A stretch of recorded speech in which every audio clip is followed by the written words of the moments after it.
रक्षाबंधन का त्योहार भाई भाई बहन के प्रेम का त्योहार माना जाता है। और पिछले कुछ वर्षों से हम लगातार देख रहे हैं कि रक्षाबंधन के मुहूर्त को लेकर काफी ज्यादा कंफ्यूजन होता है। ऐसे में ये कंफ्यूजन दूर करने के लिए आज हमारे साथ ज्योतिषाचार्य और कृषि वैज्ञानिक doctor professor R P Joshi ji हैं, और जिनसे हम जानेंगे कि आखिर रक्षाबंधन में इस वर्ष कब से कब तक का समय सटीक है राखी बांधने के लिए, और उसके बाद भद्रा काल एक मुहूर्त है, नक्षत्र है, उसमें क्यों नहीं बांधी जानी चाहिए, इसमें तमाम हम चर्चा करेंगे। सर, हमारे साथ बहुत स्वागत है आप। जी, जी, धन्यवाद। तो पहला सवाल तो यही है कि लोगों के मन में बड़ा कंफ्यूजन है कि कब राखी बांधें, और कहा जा रहा है कि 30 और 31 दोनों दिनों को रक्षाबंधन का त्योहार जी, मनाया जाएगा। जी, तो जी। इसमें कितनी सच्चाई है? देखिएगा, रक्षाबंधन को लेकर के जो भ्रांतियाँ हैं, उनका पटाक्षेप होना बहुत ज़रूरी है। और गत वर्ष भी ऐसा ही हुआ था कि रक्षाबंधन का जो मुहूर्त था, वो अल्पकाल के लिए आया था।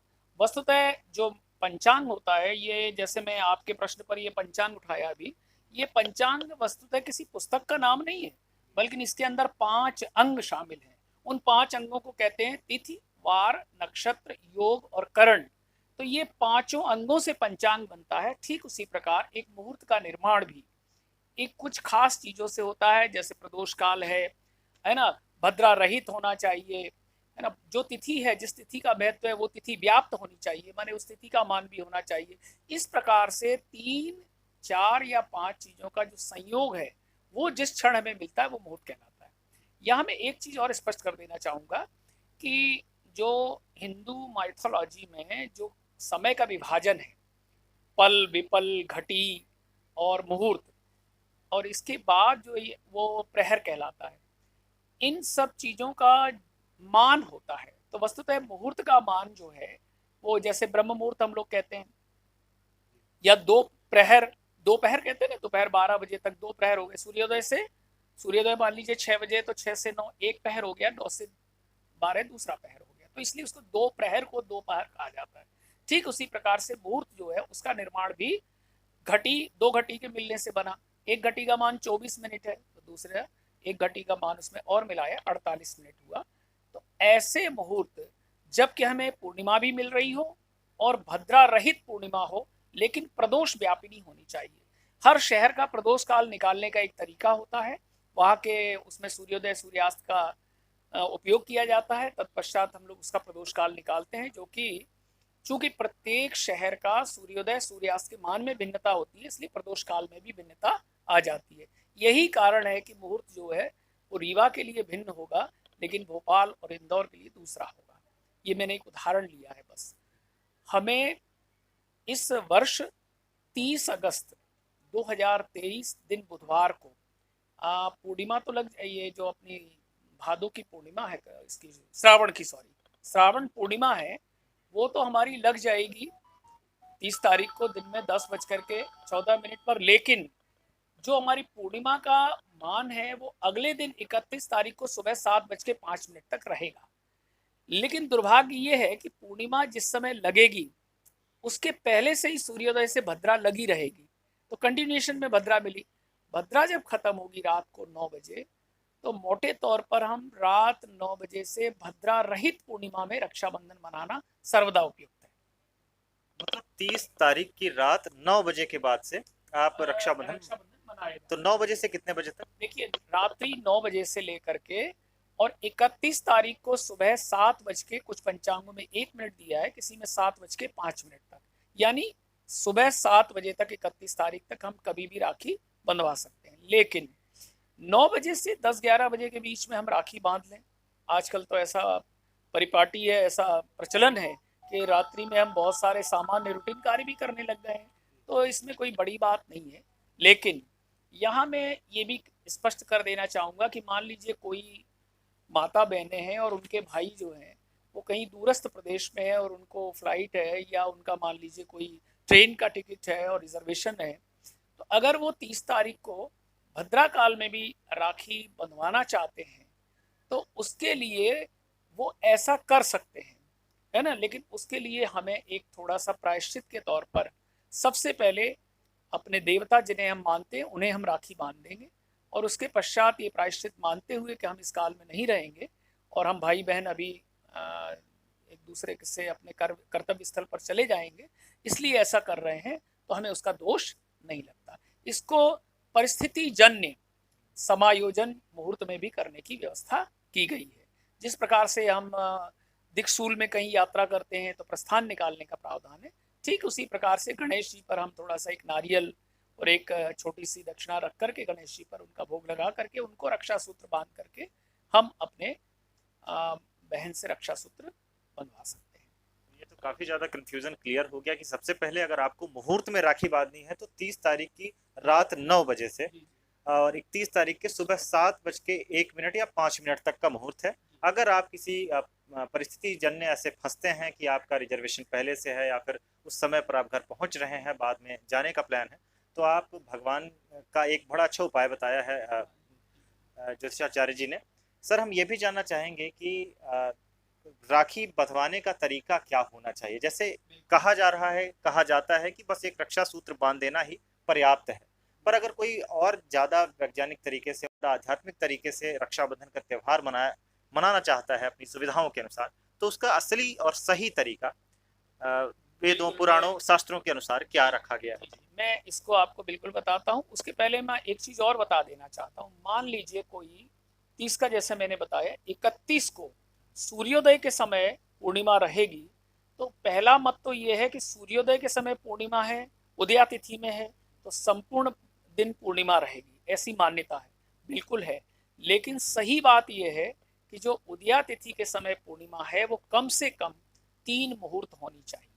जब 3 मुहूर्त रहती है, ये नहीं कि जरा सी छू गई तो हम उसे पूरे दिन पूर्णिमा मान लें, परंतु अपरिहार्य परिस्थितियों में यदि कोई 31 को पहुंच रहा है तो वो 31 को भी रक्षाबंधन मना सकता है। ये बात बिल्कुल स्पष्ट है कि सबसे बढ़िया और निर्दोष जो मुहूर्त है वो 30 की रात 9 बजे से 31 की सुबह 7 बजे तक रहेगा। लेकिन परिस्थितियों के वशीभूत होकर के हम 30 को और 31 को भी रक्षाबंधन का त्योहार मना सकते हैं। अब मैंने विधि बताई किस प्रकार से गणेश जी से पूजन करके उसको शुभ में बदला जा सकता है। अभी आपने पूछा कि रक्षाबंधन का, देखिए, पौराणिक मान्यता, ऐतिहासिक मान्यता और यहाँ तक कि इसकी वैज्ञानिकता भी साबित की गई है और यो वस्तुतः पूरी तरह सच है। अभी चंद्रयान 3 जो छोड़ा गया, उसके जो वहाँ के इसरो के निदेशक हैं, उन्होंने स्वतः ये बताया कि हिंदू माइथोलॉजी में ये पूरी गणनाएं दी हुई हैं वेदों में। ठीक इसी प्रकार से हमारे यहाँ भी सब प्रकार की व्यवस्थाएं हैं। इस बार क्या हो रहा है कि रक्षाबंधन की पूर्णिमा को हम न केवल राखी मनाने जा रहे हैं, अपितु पहली बार जो पिछले वर्षों में लगातार कई वर्षों के बाद जो श्रावण है वो 2 श्रावण पड़े थे, तो हम दोनों श्रावण की विदाई भी कर रहे हैं। और इसके साथ ही साथ इसके अलावा हम एक और भी महत्वपूर्ण बात उस समय संपादित करने जा रहे हैं कि हम जो है एक नए परिवेश में, एनवायरमेंटल में, एक नए वातावरण में अपने आप को प्रवेशित करते हैं, पिछला मौसम जलवायु का छोड़ देते हैं। तो हमारे हिंदू धर्म में और महीनों में जो समावेश है, जो कहना चाहिए प्रासंगिकता है, वो बड़ी सटीक है। जैसे मैं बताना चाहता हूँ कि हर महीने का नाम किसी नक्षत्र से है। चैत्र महीना इसलिए चैत्र कहलाता है कि उसकी पूर्णिमा को चित्रा नक्षत्र होता है।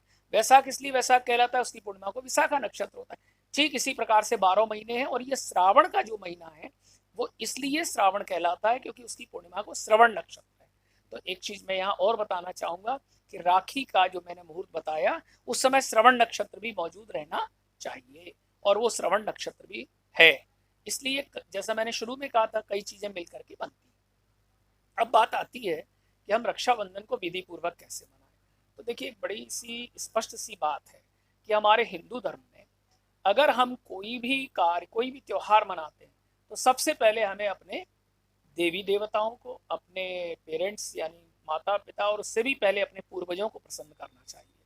तो इसके लिए हमें 3 पूजा अवश्य छोटे रूप में कर लेनी चाहिए। षोडशोपचार नहीं तो पंचोपचार पूजा करें। उन 3 में आता है सबसे पहले गौरी गणेश की पूजा, फिर कलश की पूजा और फिर नवग्रह की पूजा। ये एक अच्छा विधि है। इसके पश्चात ही हम उस त्योहार को मनाएं। तो गौरी गणेश, कलश और नवग्रह, इन तीनों की पूजा यदि हम षोडशोपचार माने 16 तरीके से, तिलक, चंदन, अक्षत, धूप, दीप, नैवेद्य, ये सब नहीं कर सकते हैं, तो संक्षिप्त रूप में एक पंचोपचार का भी विधान होता है। उसमें हम 5 बातें ही करते हैं। स्नान करा दिया उनका, ये तो आरती उतार दी और भोग लगा दिया। यदि हम इस विधि से भी करें, तत्पश्चात हम अपना रक्षाबंधन सबसे पहले भगवान को रक्षा सूत्र बांध करके, जैसा कि अपने यहाँ मान्यता है, जो किंवदंतियां हैं इसमें और कहानियां हैं जिनमें काफी हद तक सच्चाई है, कि राजा बलि ने जो है वो तीनों लोग जीत लिए थे और उससे देवता घबरा गए। फिर भगवान ने जो है वामन अवतार लेकर के 3 पग भूमि मांगी और जब चौथा उस पर रखा तो भगवान ने उनको रक्षाबंधन मतलब रक्षा सूत्र बांधा था। इसके पश्चात ठीक इसी प्रकार से और भी मान्यताएं हैं कि ये क्यों मनाया जाता है। भगवान कृष्ण जब चोटिल हुए तो द्रौपदी ने अपना चीर फाड़ करके बांध दिया, तब से ये वाली भी मान्यता है। इसके साथ ही साथ सबसे महत्वपूर्ण यह है कि भाई बहन के पवित्र रिश्ते को ये न केवल उसका संस्मरण को पुनर्जीवित करता है, अपितु पारिवारिक एकता जिसका कि वर्तमान मशीनी युग में अभाव होता जा रहा है, उसको भी सम्मिलित करने का एक बहुत बड़ा साधन है। तो रक्षाबंधन न केवल भाई बहन के पवित्र रिश्ते को एक सूत्र में बांधता है, अपितु पूरे परिवार को एक सूत्र में बांधने का काम करता है।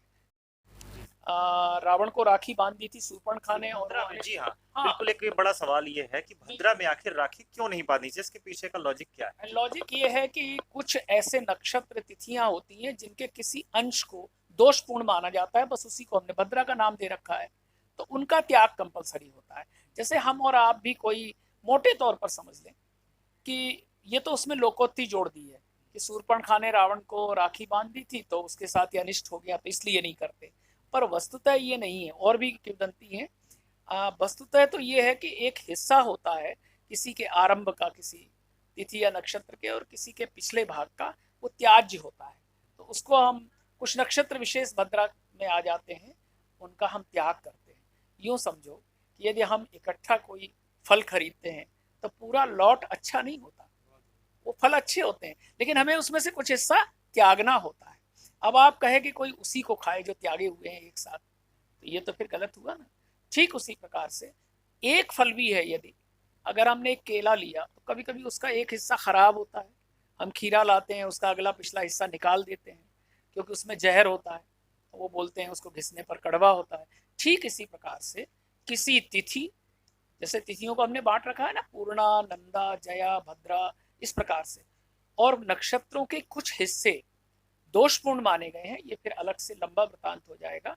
और इस परिप्रेक्ष्य में मैं इतना ही कहूंगा, यूं माने कि उनको त्याज्य माना गया है, इसलिए उनको सम्मिलित नाम भद्रा दिया जाता है। कितने सही और सामान्य तरीके से आपने जिस तरह से तिथियों और नक्षत्रों के बारे में बताया और क्यों त्याज्य होता है, मुझे पूरा भरोसा है कि हमारे दर्शकों को अब समझ में आया गया होगा कि आखिर क्यों हमें भद्रा नक्षत्र का त्याज्य करना है और कब कब मुहूर्त में अपने रक्षाबंधन का त्यौहार मनाना है अपने परिवार के साथ। ये तमाम जानकारियों के लिए सर बहुत बहुत आपका धन्यवाद। धन्यवाद धन्यवाद और सभी दर्शकों को मेरा प्रणाम आपके इस चैनल के माध्यम से। Thank you. तो ये थे हमारे साथ डॉक्टर आरपी जोशी जी, जिन्होंने बड़े ही सामान्य ढंग से बताया है और इतने सरल तरीके से बता दिया है कि मुझे पूरा यकीन है कि आप सभी को भी पता चल गया होगा कि आखिर किस मुहूर्त में किस तरह का ये त्यौहार किस उत्साह के साथ मनाना है। आप सभी को रक्षाबंधन की हार्दिक शुभकामनाएं, और ये जो तमाम जानकारियां दी गई हैं कब से कब तक, इनका ध्यान रखें और किस विधि के साथ करना है ये भी आप ध्यान रखिए। बने रहिए हमारे साथ इसी तरह की वीडियोस के लिए। नमस्कार।